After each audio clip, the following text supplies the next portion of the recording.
오늘도 엘리후 이야기가 계속되고 있죠. 이 엘리후가 하나님을 표현하는데 참 표현력이 굉장합니다.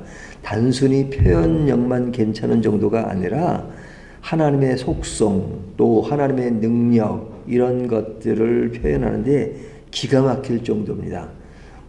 시대가 2023년도 아니고요. 지금부터 몇천 년 전에 쓰여진 것이잖아요.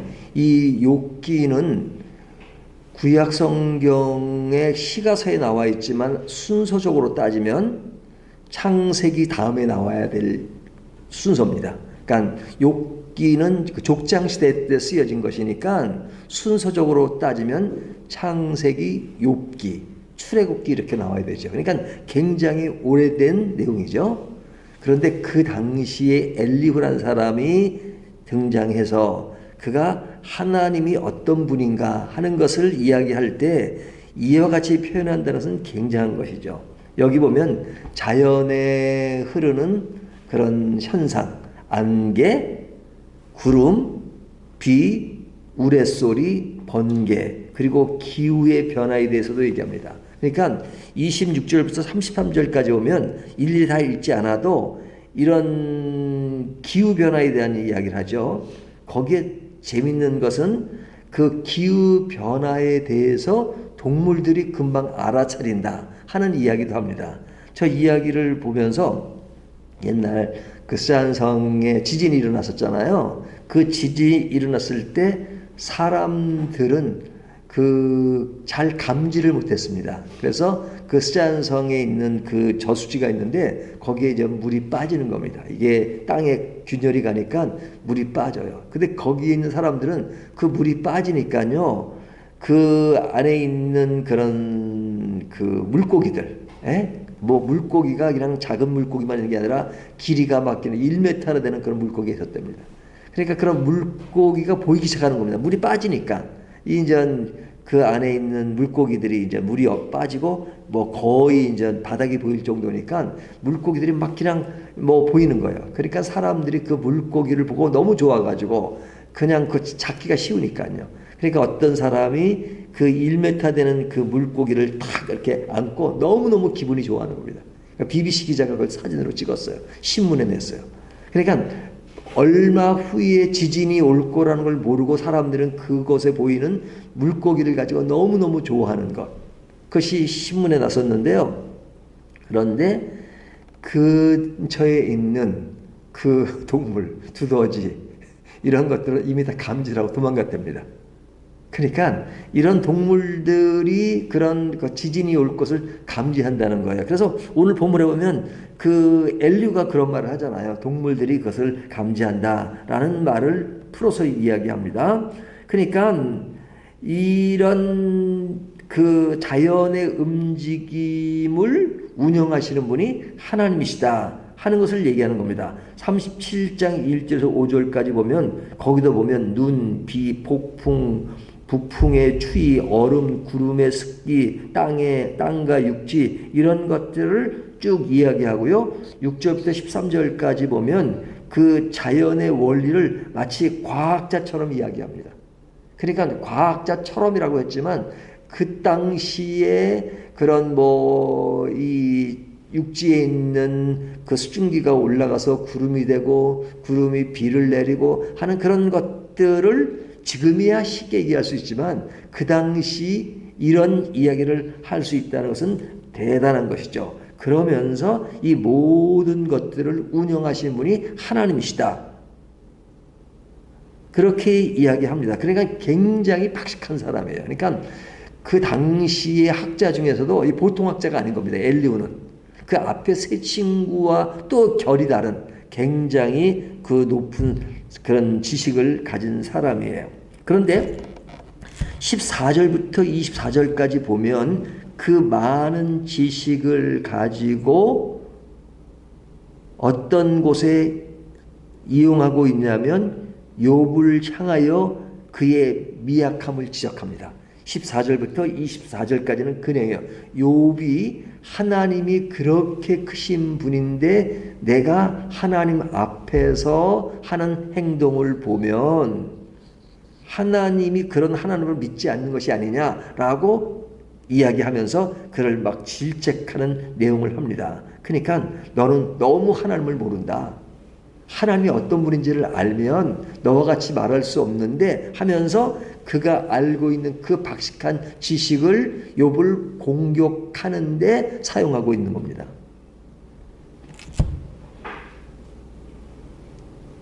그러니까 그의 해박한 지식이 나약한 인간을 위한 무기로 쓰여질 때는 진짜 무섭죠.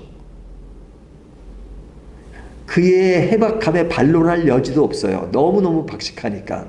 하지만 그가 그 많은 지식, 그 좋은 지식을 가지고 사람 한 사람을 무너뜨리고 사람 한 사람을 상처 주고 사람 한 사람을 완전히 평가절하시키는 곳으로 사용된다면 그것은 너무너무 무서운 것입니다.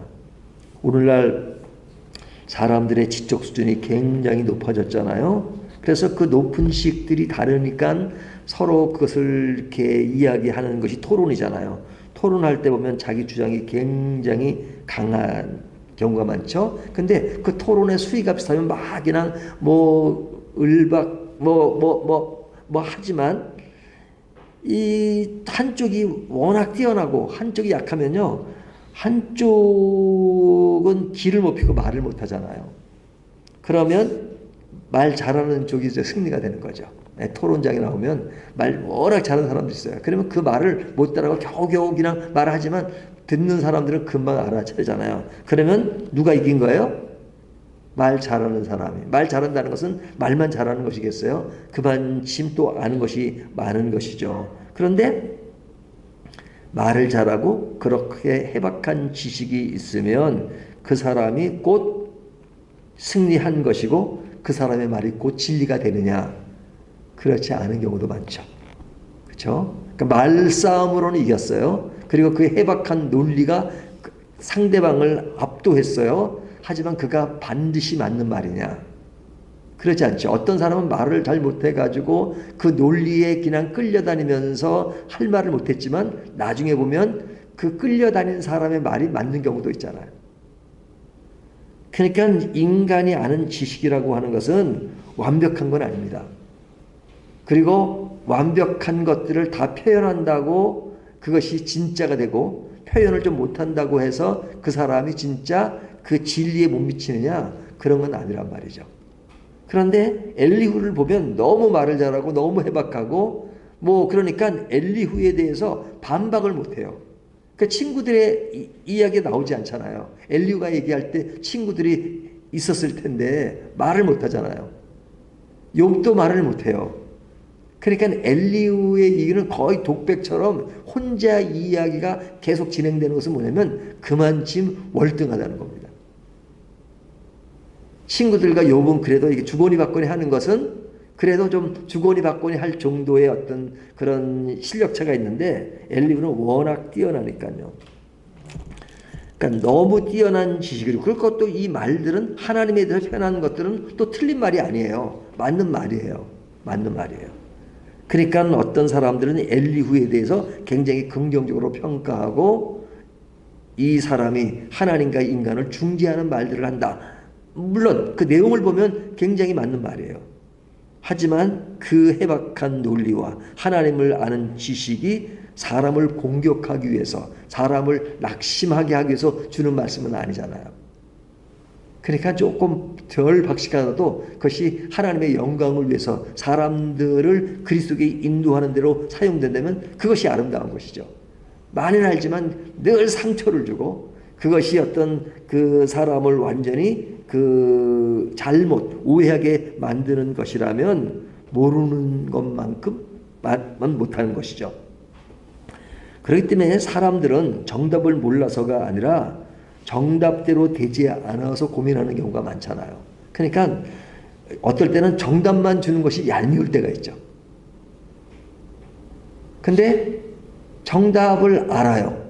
그 정답대로 안 돼가지고 고민하는데 계속 정답만 얘기하면 그것이 좀 싱거울 수가 있죠. 이 말이 실감이 나지 않을 수 있는데 제가 이 원리를 잘 알아요. 살찌지 않고 살 빠지는 비결을 압니다. 살 빠지는 비결 알려드릴게요. 그러면 알려드린다고 그러면 아이고 나도 다 알고 있는 것 그러잖아요. 살 빠지는 비결을 그냥 이론적으로 설명하면 너무너무 쉬워요. 먹는 거 조심하시고요. 운동하시고요. 에? 그리고 칼로리 조정하시고요. 그러면 살 빠집니다. 제 말이 아주 진리와 같습니다. 에? 그러면은 와, 그 진리 엄청나. 그런 사람 있겠어요? I know. 나도 알아요. 근데 뭐가 문제인 거예요? 그렇게 실천을 못하니까 안 되는 거잖아요. 그러니까 실천이 안 돼서 문제인데 계속 그 비결을 이론적으로 아는 것을 가지고 다 아는 것처럼 이야기하면 사람들이 이게 공감이 안 돼요. 공감이 안 돼요.